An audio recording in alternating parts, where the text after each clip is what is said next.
Mona loved a man with all her heart. He was charming, kind, or so she thought. They married in a small ceremony under the open sky. A year later, they had a daughter. The tiny bundle of joy brought so much light into Mona's life that she believed nothing could ever go wrong.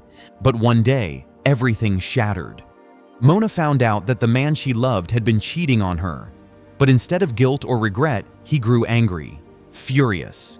Without a second thought, he grabbed Mona and their little girl and threw them out of the house. The door slammed behind them, leaving Mona alone with her crying daughter on the cold street.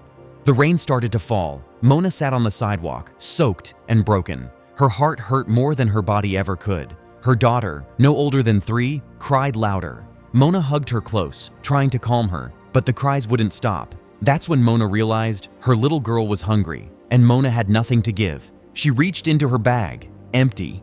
She searched her coat pockets, but there was nothing. She looked around, desperate, eyes searching for anything. Then, just a few feet ahead, she saw a tiny silver coin glimmering on the wet road. She rushed over and picked it up like it was a treasure. Mona ran to the nearest shop, her heart pounding with hope. She bought the milk and hurried back. But when she returned to the spot, her daughter wasn't there. She looked around, shouting her daughter's name over and over. Her voice cracked. Just as she was about to scream again, she heard a laugh. Mona turned sharply, and there, in a corner near the bushes, sat her daughter, safe and smiling. She was playing with a stray cat, a dirty, thin, old cat with patchy fur and kind eyes. Her daughter giggled as the cat pawed gently at her tiny hands. Mona ran over and hugged her tightly, tears falling down her face. She looked at the cat. "Thank you," she whispered. She sat down with the milk in her hands. Her daughter sipped it slowly, and the cat watched. Mona looked at the animal, and even though she had so little, she poured a bit of milk into a small lid and placed it in front of the cat. To her surprise, the cat pushed the lid toward her, as if to say, "You need it more." That moment changed everything. Mona and her daughter followed the stray cat. He led them to an old shed behind an abandoned building. It wasn't much, but somehow it felt safe, warm. From that day on, the 3 became inseparable. Every morning, they'd go on small walks. The cat would lead them to hidden spots, places where leftover food was thrown, or kind people gave scraps. Sometimes, the cat would even return with a small piece of bread in its mouth, dropping it proudly in front of the little girl. Mona, still broken from her past, slowly began to smile again. Her daughter laughed more. They shared what little they had. The cat never left their side. Mona, still trying her best to build a new life, had just begun to breathe again when another storm came crashing into her world. One morning, she received a letter. Her heart raced as she opened it. Her ex-husband had secretly changed the house loan under her name, that same house where he now lives with his new wife. Her knees gave in. She sat on the floor, clutching the paper, unable to stop the tears. The burden of debt was too heavy. No matter how many dishes she washed or how many hours she worked, it would never be enough. Then, another blow.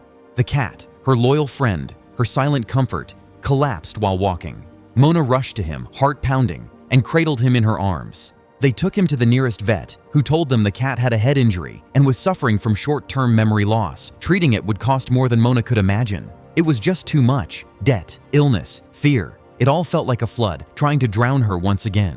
They ate less. They saved every coin. But the money never added up. They were sinking.